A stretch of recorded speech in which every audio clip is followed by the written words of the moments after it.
कुन्देन्दु तुषारहार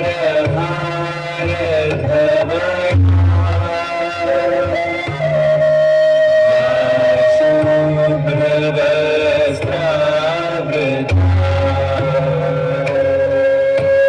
या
প্রস্তাবনা শেষ।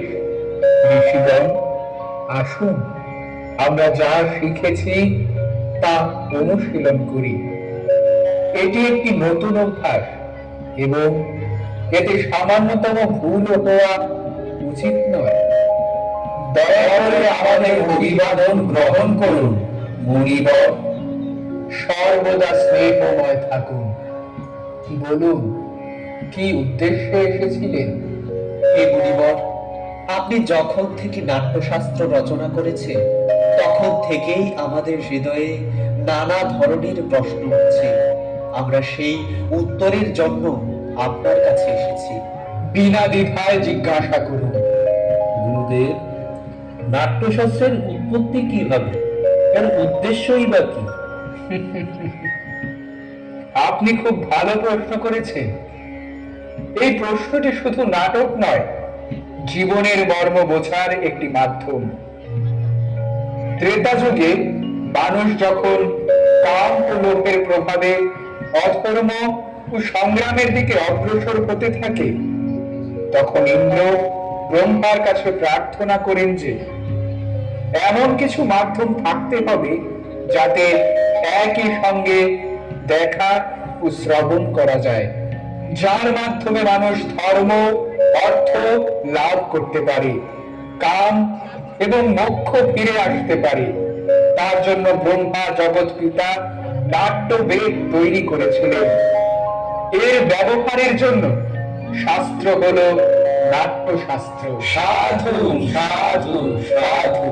কিন্তু গুরুদেব, বেদ জ্ঞানের ভাণ্ডার, জগতের রহস্য লুকিয়ে আছে। এই উদ্দেশ্য পূরণের জন্য বেদই যথেষ্ট ছিল।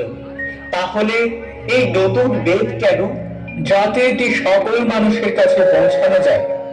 নাটক সাধারণ মানুষকে শিক্ষার পথে ও ধর্মের পথে নিয়ে যেতে পারে।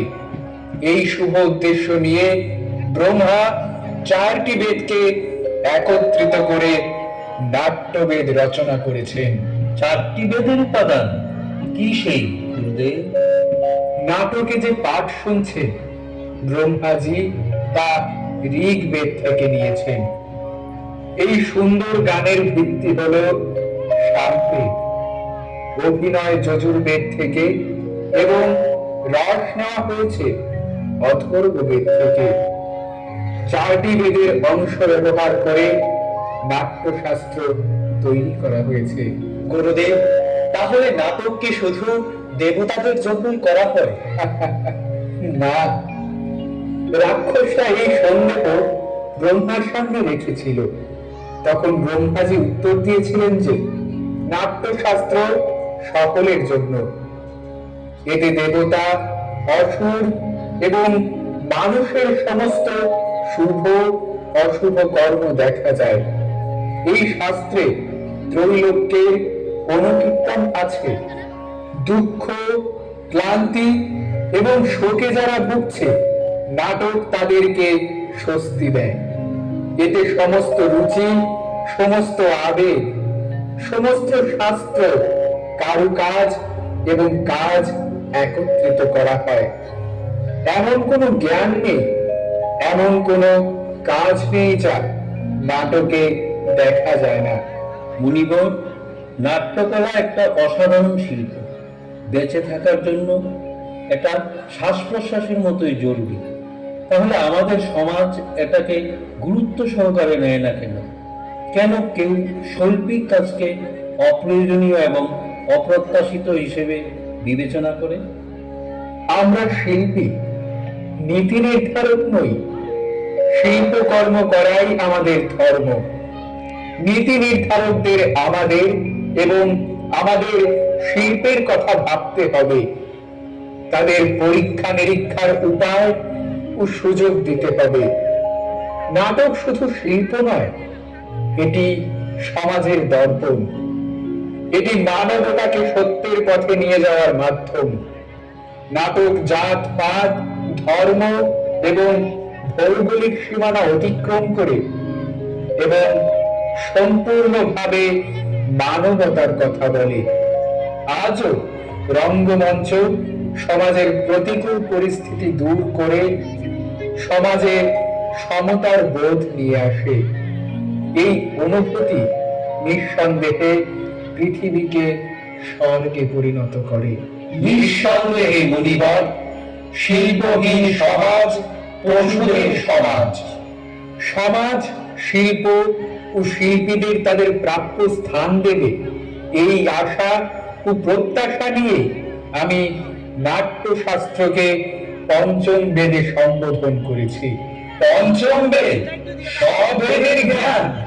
ঋষিগণ, আমার রঙ্গকর্মীরা আপনাদেরকে স্বাগত জানাতে তাদের পরিবেশনা প্রস্তুত করেছে এবং আপনাদের জন্য অপেক্ষা করছে। চলুন নাটকটি উপভোগ করি।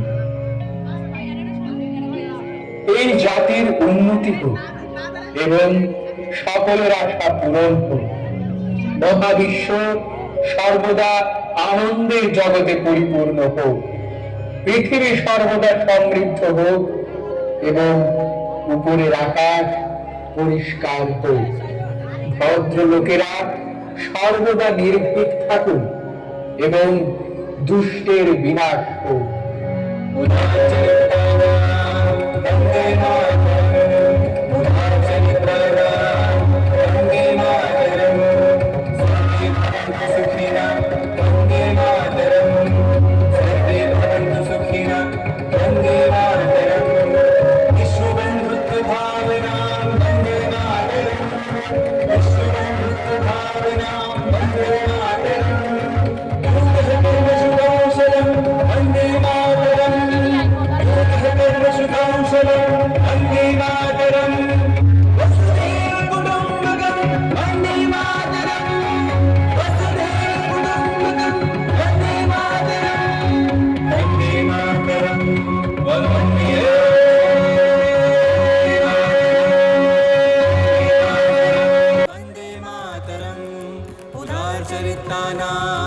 वन्दे मातरम् सर्वे भवन्तु सुखिनः वन्दे मातरम् सर्वे भवन्तु सुखिनः वन्दे मातरम् विश्वबन्धुत्व भावनां वन्दे मातरम् विश्वबन्धु